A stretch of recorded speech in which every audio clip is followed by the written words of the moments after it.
My name is Laila Hameen, the founder of Halo Arts and the host of Halo Arts Storytime. I'm excited to share a story with you this evening. I am reading an amusing book entitled Curious George Dragon Dance, adapted by Ada Nucci, based on the TV series teleplay written by Scott Gray. Curious George Dragon Dance is about the Chinese New Year. Before we get started, I want you to put on your favorite pair of listening ears, get them on there nice and tight, and let's go. Curious George Dragon Dance.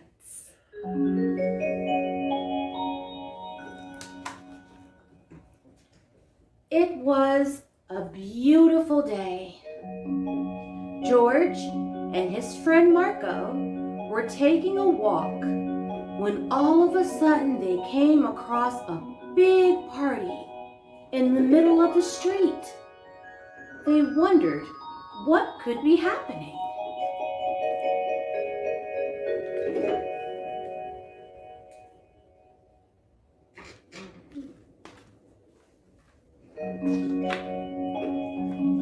Happy New Year, a girl said to them.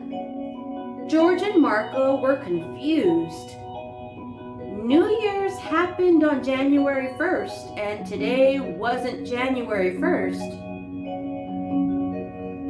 It's Chinese New Year, the girl explained. Welcome to Chinatown. My name is Lily.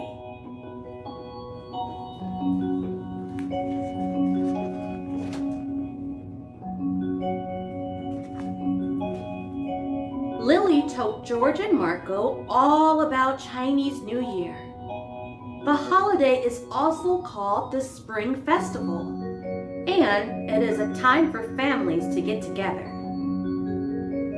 It is the most important celebration for families in China. Today, there would be fireworks and a parade. And at the very end of the parade, there would be a dragon dance. Do you want to see the dragon? Lily asked. Of course they did.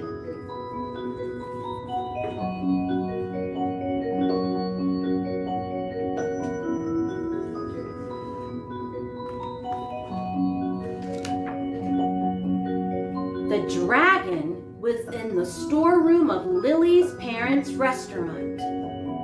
This year, Lily was going to lead the dragon dance with her cousins. It was a huge honor. Dragons were considered to be helpful and wise, and the dragon dance would keep away bad luck in the new year.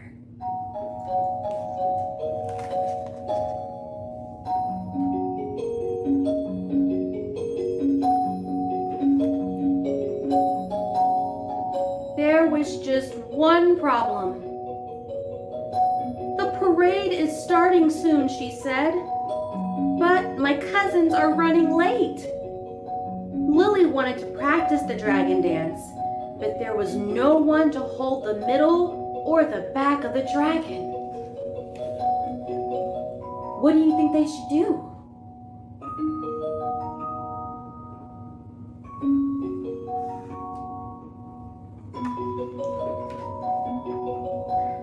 Then Lily had an idea.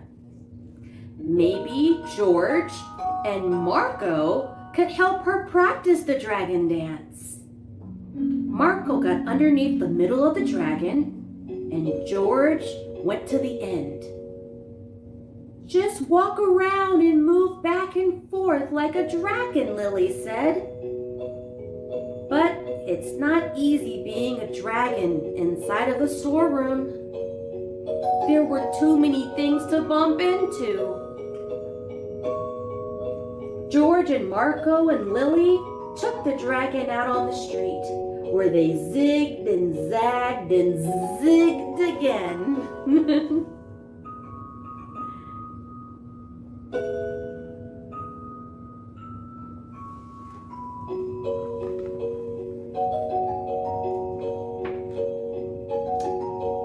You need to stay behind me in a line, Lily explained.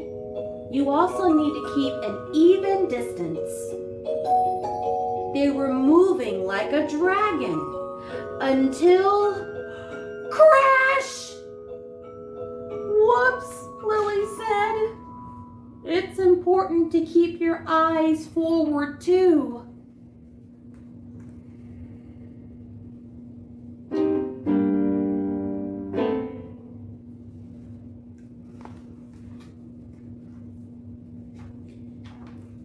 When they got up, they noticed the dragon's nose was missing.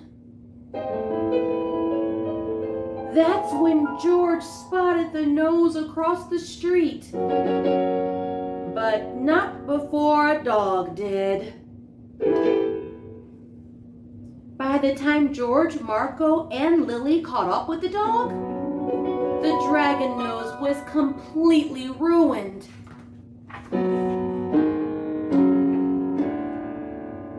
What are they gonna do now? Luckily, George had an idea. They could make a new nose. They hurried to George's house where he had an entire box of art supplies. First, they tried a round ball. It was close, but it did not look enough like the old nose. George remembered that the old nose had red and gold stripes, and it was curvy. Maybe he could use red and gold yarn.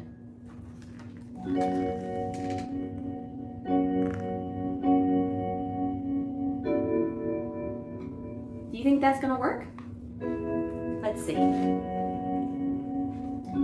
They made a nose out of yarn. It was the right color, but it was a little too droopy.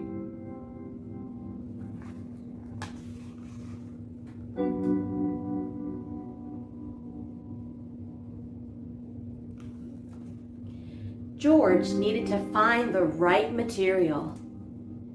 Felt wasn't firm enough, and neither was ribbon. But pipe cleaners might work. They were strong and bendy.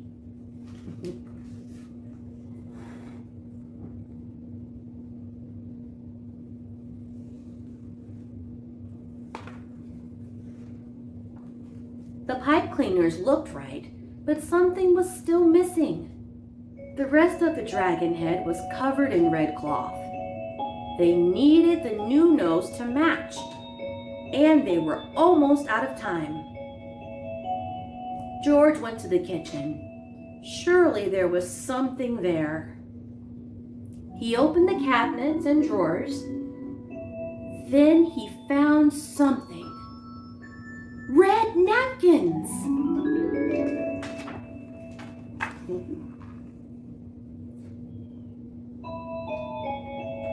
Do you think that's gonna work? The new nose was perfect. The dragon looks wonderful, Lily said. But the parade had already started. Would they be too late? You said the parade ends with the dragon, Marco said. They could still make it if they took a shortcut through the park. Oh, I hope they make it. Do you think they're gonna make it?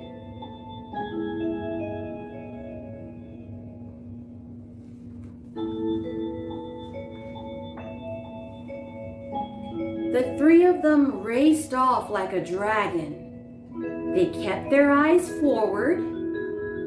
They stayed in a line, and they kept an even distance.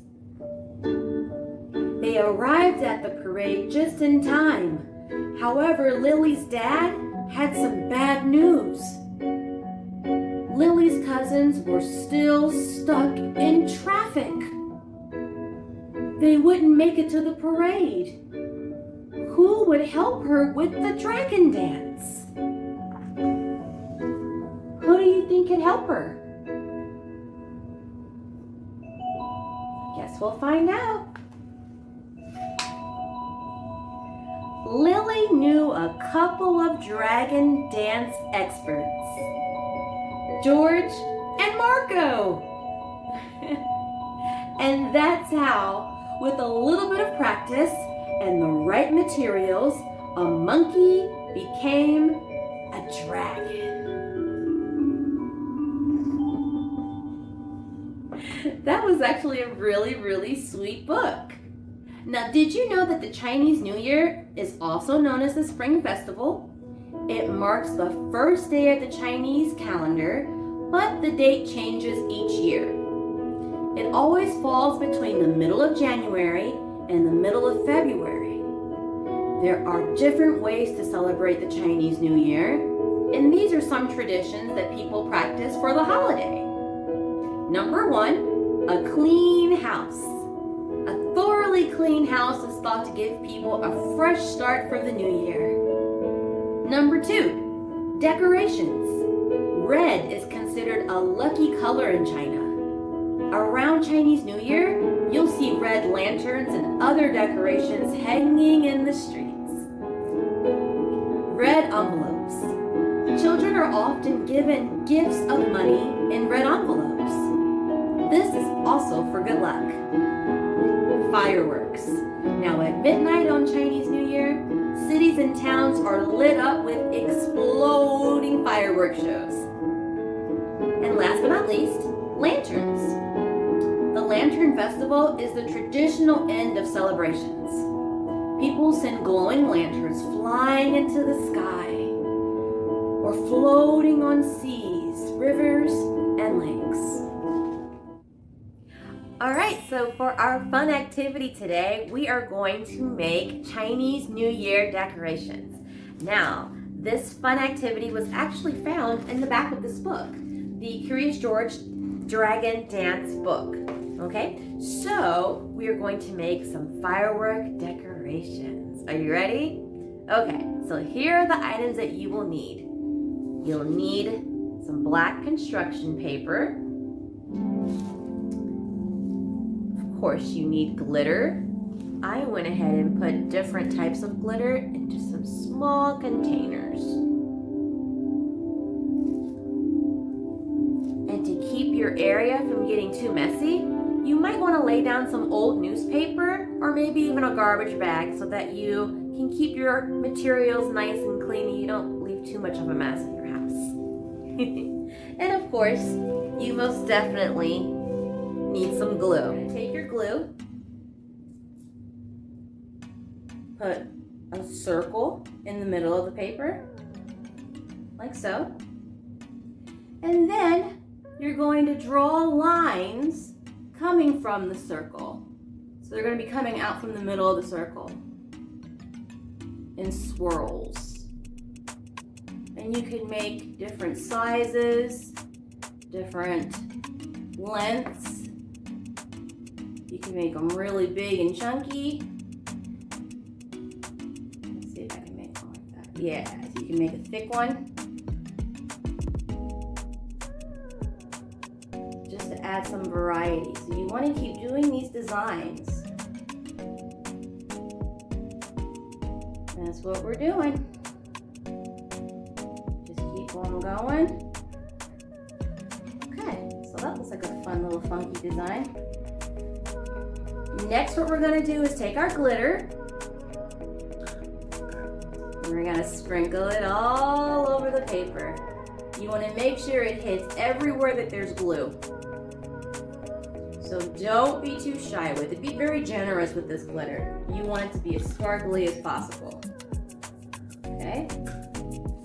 So you cover your paper with the glitter.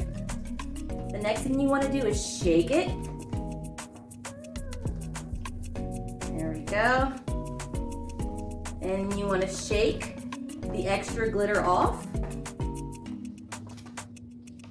And this is what we've got. So this is one of many firecracker decorations you can create at home. All you need is glitter, construction paper, and of course, glue. It's a very helpful reading tip for you and your child. When you and your children are reading together, it's very important to ask questions during and after the story. Asking questions while reading with your child encourages them to interact with the book. It's also extremely effective in developing their comprehension and increasing their vocabulary. So questions like, what was your favorite part of the story, or who was your favorite character, are very good questions. Don't forget to take care of those listening ears. Have a great day. Bye!